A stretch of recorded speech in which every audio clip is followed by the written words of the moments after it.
ሰላም ጤና ይስጥልኝ። የኦሪት ትምህርት ተከታታዮች እንደምን አላችሁ? እንደምን ሰነበታችሁ? የእስራኤል ቅዱስ ኃያል የተመሰገነ ይሁንና ዛሬ የምንማረው የኦሪት ትምህርት ክፍል ከአድማጮቻችን የቀረበልንን አዲስ ጥያቄ ነው። ይህም ጥያቄ ኢትዮጵያ ከሚኖሩ ቤተ እስራኤላውያን የቀረበ ጥያቄ ነው። ይህ ጥያቄም በሁሉም ዓለም የሚኖሩ አይሁዳውያን የሚጠይቁት ዋና ጥያቄ ነው ማለት ነው። ይህም ጥያቄ ምንድን ነው? በተለያዩ ዓለም የሚኖሩት አይሁዳውያን በዓለም ሕዝቦች ሀገር ስለሚኖሩ በሚኖሩበት ሀገር የተለያዩ የባዕድ አምልኮቶች የበዓላት ቀናት አሉ ማለት ነው። እነዚህ ቀናት የተመሰረቱ ደግሞ ዋና መሰረታቸው ባዕድ አምልኮት ነው እና ጥያቄያቸው ምንድን ነው? በተለያዩ በዓላት ቀኖች ዝክር የሚባል ነገር አለ እና ከነዚህ ዝክሮች መብላትና መጠጣት ይቻላል ወይስ አይቻልም የሚል ታላቅ የሆነ ጥያቄ ነው ማለት ነው። እና በመጀመሪያ እንደሚታወቀው በዓላት የሚባሉ አሉ። እንግዲህ በዚህ ዓለም ሁለት አይነት በዓላቶች አሉ፣ ወይም ሶስት አድርገን ልንከፍላቸው እንችላለን። የመጀመሪያው በዓል የሚባለው ራሱ ፈጣሪ የደነገገው በዓል አለ። ሁለተኛው ደግሞ የኦሪት ሊቃውንቶች የደነገጉት ሁለት በዓላት አሉ። እነዚህ በዓላቶች ደግሞ ስራ የተከለከሉ አይደሉም ማለት ነው። ነገር ግን ፈጣሪ የተከለከሉ በዓላቶች ዘሌዋውያን ምዕራፍ 23 ቁጥር 1 ላይ ጀምረው በዝርዝር ተጽፈው ይገኛሉ ማለት ነው። ይህን ራሱ የዓለም ፈጣሪ የደነገገው በዓል ነው። እነዚህ በዓላት ደግሞ ቅዱስ ቀናት ናቸው። ስራ አይሰራባቸውም። እንግዲህ የስራ አይነቶች ደግሞ 39 የስራ አይነቶች አሉ። በዚህ ምድር ያሉ 30 አይነቶች ብቻ ናቸው የስራ አይነቶቹ። እነዚያን መስራት የተከለከሉ ነው። እነዚህን ደግሞ በደንብ ማወቅ ያስፈልጋል። እነዚህ 39 የስራ አይነቶች ምንድን ናቸው የሚለው ራሱ የቻለ ትምህርት ነው። ነገር ግን በእነዚህ የፈጣሪ በዓላት ቀናት ምንም አይነት ስራ አይሰራባቸውም ማለት ነው። እንግዲህ ያንዳንዱ ይሁዲ ኦሪት ዘሌዋውያን ምዕራፍ 23 ከቁጥር 1 ጀምሮ ያሉትን በዓላቶች በደንብ ማወቅ አለበት ማለት ነው። እነዚህ ናቸው እንግዲህ በፈጣሪ ዘንድ የተከለከሉ። ሌሎቹ ሁለት በዓላት የኦሪት ሊቃውንቶች የደነገጓቸው አሉ። እነዚህም የተለያዩ ታምር የዓለም ፈጣሪ ለእስራኤል ልጆች ያደረገላቸው ናቸው። እነዚህ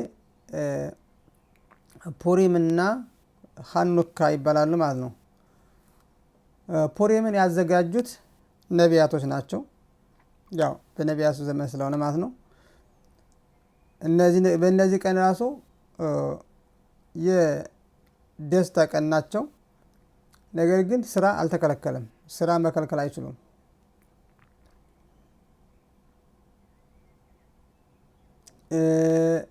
እንዲሁም ደግሞ ሀኑካ የሚባል በዓል አለ። እነዚህ ደግሞ የኦሪት ሊቃውንቶች በዓል ነው። አንደኛው ፑሪም ነቢያት ያዘጋጁት ናቸው። ሁለተኛው ሀኑካ የሚባለው የኦሪት ሊቃውንቶች ያዘጋጁ ናቸው። ያንም ያንን የተደረገላቸውን ተአምር ለማስታወስ ሲሉ ብቻ ነው። ስለዚህ በዚህም ቀን ስራ አልተከለከለም ማለት ነው።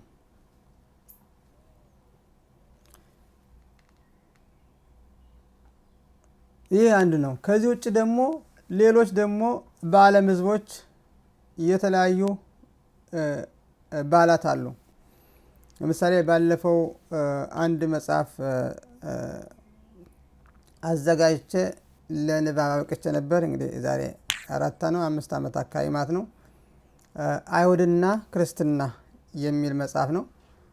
እንግዲህ ምናልባት ይሄ መጽሐፍ ከሌላችሁ እልክላችኋለሁ። ምክንያቱም በዚህ መጽሐፍ ውስጥ ራሱ በኢትዮጵያ ራሱ በክርስትና ዓመት ራሱ በወር ብቻ በአንድ ወር ብቻ 193 የበዓል ቀናት አሉ ማለት ነው። አንዱ ቀን ራሱ እስከ 12 በዓል ያለበት በአንድ ቀን ብቻ ማለት ነው። እነዚህ በዓላት ደግሞ ባዕድ አምልኮቶች ናቸው።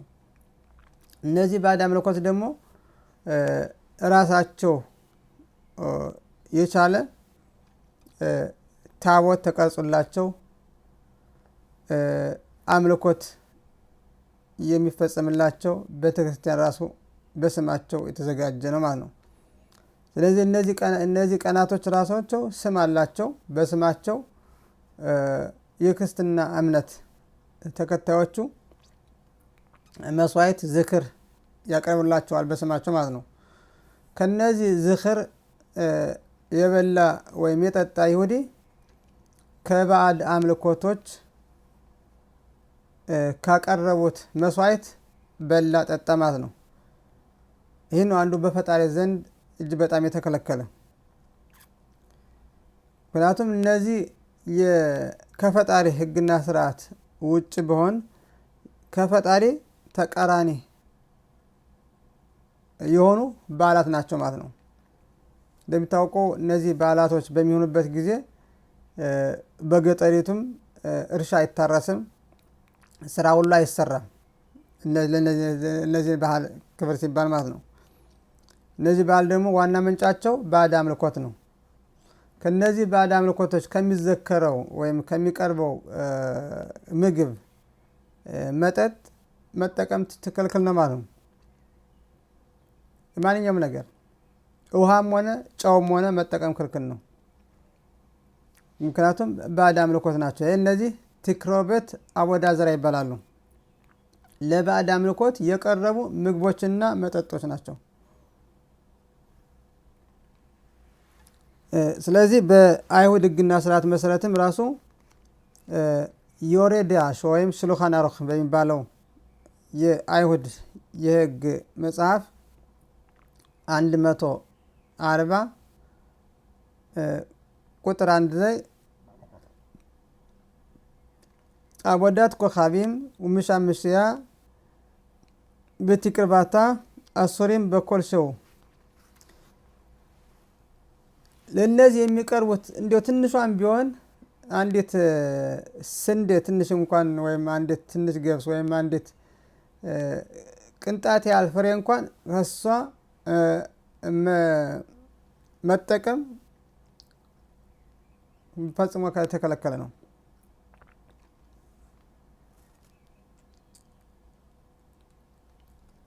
ስለዚህ ከነዚህ ራሱ በወር ከ193 የበዓላት ቀን ውጭ ሌሎችም ይኖራሉ እኛ ማናውቃቸው። ስለዚህ እነዚህ ማናውቃቸው በዓላት ቀን በሙሉ የአይሁድ በዓላት አይደሉም ማለት ነው።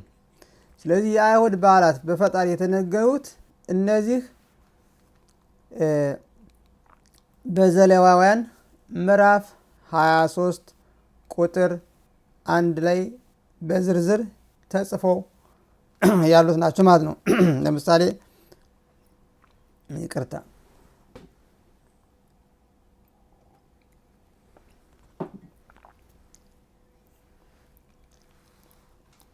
እንደዚህ ይላል። ባይዳበር አሸም ኤል ሞሼ ለሞር ዳበር ኤል ብኒ እስራኤል በአማር ታለም ሙአዲ አሸም አሸትክሩ ወጣም ሚቅራ ኮደሽ ኤልሄም ሙአዳይ ሸሽት ያመት ታወ እነዚህ ናቸው። እስከ ሱኮት በሙሉ ይቀርባል እስከ ነው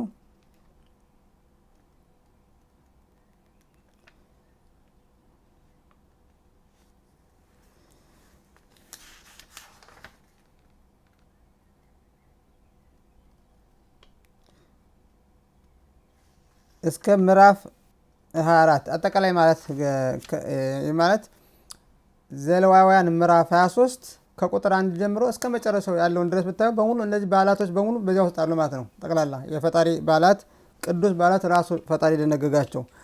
ከዚህ ውጭ ሌላ በዓል ፈጽሞ የለም። አይሁዳውያንም ሊደነግጉ አይችሉም። እነዚያ ቅድም መጀመሪያ የገለጽኳቸው ፑሪምና ሀኑካም ራሱ እንደ ማስታወሻ የታምራት ቀን ታምራት የሆኑልን ለማስታወስ እንጂ በእነዚህ ቀን ቁርባን የምናቀርብባቸው ቀናት አይደለም፣ ወይም መስዋዕት የምናዘጋጅባቸው ቀናት አይደለም። ግን ለኛ ራሳችን ፈጣሪ ስላደረገልን ምስጋና የምናቀርብበት ቀን ነው ማለት ነው እንጂ ስራ አልተከለከሉም። ነገር ግን እነዚህ የፈጣሪ በዓላት ቀናት ግን ስራ የተከለከሉ ናቸው። በራሱ ፈጣሪ ቅዱስ ናቸው ማለት ነው። ስለዚህ በኢትዮጵያም የሚኖሩ ወይም በተለያየ ሀገር እንግዲህ የተለያየ በዓል አለው። እያንዳንዱ ሀገር የራሱን ያው ኦሪት ስለሌለው ወይም ኦሪት ስለሌላቸው የራሳቸው የሆነ እምነት ፈጥረው ለራሳቸው እምነት ደግሞ በዓል ይሰጡታል ማለት ነው። እነዚህ በዓላት በሙሉ የባዕድ አምልኮቶች ናቸው ማለት ነው። ስለዚህ ከነዚህ ምግብ መጠቀም ክልክል ነው። መብላትም መጠጣትም ራሱ መደሰትም ከነዚህ ምግቦች ራሱ ባይብልም ራሱ ክልክል ነው ማለት ነው። ምክንያቱም እነዚህ በሙሉ ቲክሮቤት አቦዳዘራ ይባላሉ። ለባዕድ አምልኮት የቀረቡ ምግቦችና መጠጦች ናቸው። ስለዚህ ብዙ ጊዜ በገጠሩትም የአቦ ጸበል የሚባል አለ። ስንሰማው የነበረው የጊዮርጊስ ጠበል የሚባል የጊዮርጊስ ዝክር፣ የሚካኤል ዝክር የተለያዩ ናቸው። እነዚህ በሙሉ የባዕድ አምልኮቶች ለባዕድ አምልኮቶች የቀረቡ ማስታወሻዎች ስለሆኑ እነዚህ ጨውና ውሃን እንኳን ራሱ መጠቀም ክልክል ነው ማለት ነው። ስለዚህ ይሁዲ ከነዚህ ነገር ሁሉ መራቅ አለበት።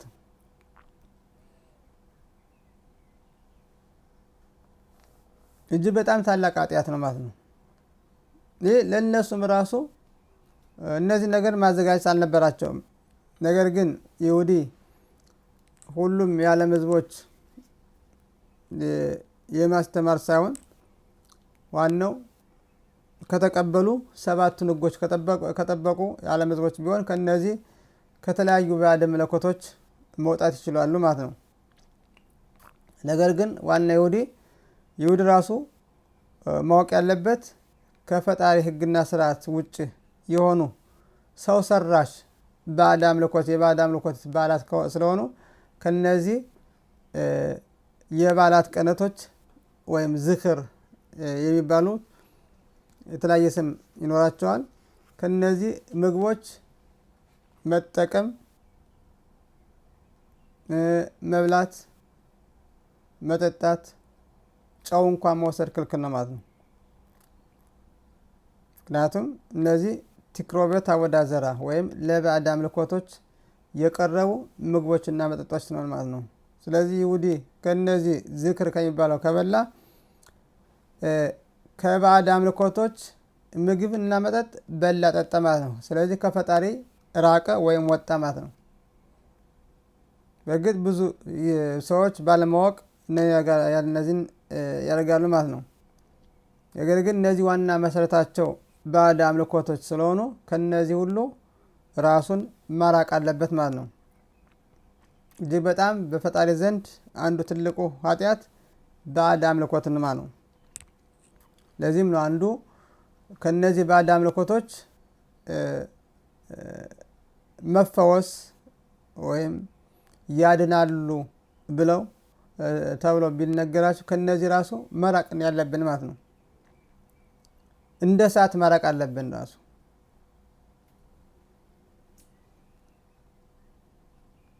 ስለዚህ እያንዳንዱ ይሁዲ ከነዚህ የበዓላት ቀናት ከሚዘከሩ የተለያዩ ናቸው። የዝክር አይነቶች በጣም ብዙ ናቸው። ቅድም እንደገለጽኩት ትንሽ የሚካኤል ጸበል፣ የድግስ የተለያየ ድግስ አሉ። በጣም እያንዳንዱ ቀናቶች በሙሉ ያራሱ በቤተ ክርስቲያን ስም የተሰየሙ በሙሉ ባዕድ አምልኮቶች ናቸው ማለት ነው። ስለዚህ ይሁዲ ከነዚህ ነገሮች መራቅ አለበት ፈጽሞ። እጅግ በጣም ታላቅ ኃጢአት ነው ማለት ነው። ስለዚህ አንዱ ጥያቄ ይህ ነበር። ስለዚህ የአይሁድ ሕግና ስርዓቶችን የተደነገጉትን እያንዳንዱ ይሁዲ ማወቅና መረዳት አለበት ማለት ነው። እንግዲህ መጀመሪያ እንደገለጽኩት የአይሁድን በዓላቶች እነዚህ ናቸው ብሏል ፈጣሪ ራሱ። እነዚህ ብቻ ናቸው የኔ በዓላት ብቻ። ከዚህ ውጭ እኛ በዓል አዲስ በዓል እነዚህ ቅዱስ በዓል ናቸው ብለን መደንገግ መብት የለንም። አይሁዳንም ቢሆኑ ማለት ነው፣ እንኳን ሌላው ህዝብ ማለት ነው፣ መብት የለንም። ስለዚህ ከነዚህ ውጭ ያሉት በዓላት የተደነገጉ በሙሉ ሰው ሰራሽና የባዕድ አምልኮቶች ስም ተጠርተው የተደነገጉ ስለሆኑ ከነዚህ በዓላት ቀናት ዝክር ወይም ማስታወሻ ወይም የሚቀርቡት ምግብና መጠጥ ጨውና ውሃም ጨምሮ መጠቀም ክልክል መሆኑን በደንብ አድርገን ማወቅና መረዳት አለበት ማለት ነው። እንግዲህ የዛሬው ጥያቄ ባጭሩ ይመስላል። ጥያቄው ካልተመለሰ እንደገና በመጠየቅ የበለጠ በደንብ መረዳት አለብን ማለት ነው። በዚህ አይነት በጣም ብዙ ህጎች አሉ። በዚህ በአወዳዘራ ስም ራሱ ስለ አወዳዘራ ህግ ራሱ 51 አይነት የህግ አለ።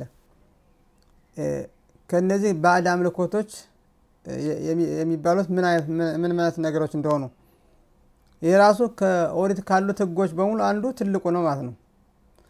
ባዕድ አምልኮት ምን ያህል በፈጣሪ ዘንድ የተጠላና እጅግ በጣም አጸያፊ መሆኑን የሚነግር ማለት ነው። አንዱ አብርሃም የሰበረው እኮ ይህንን ነው።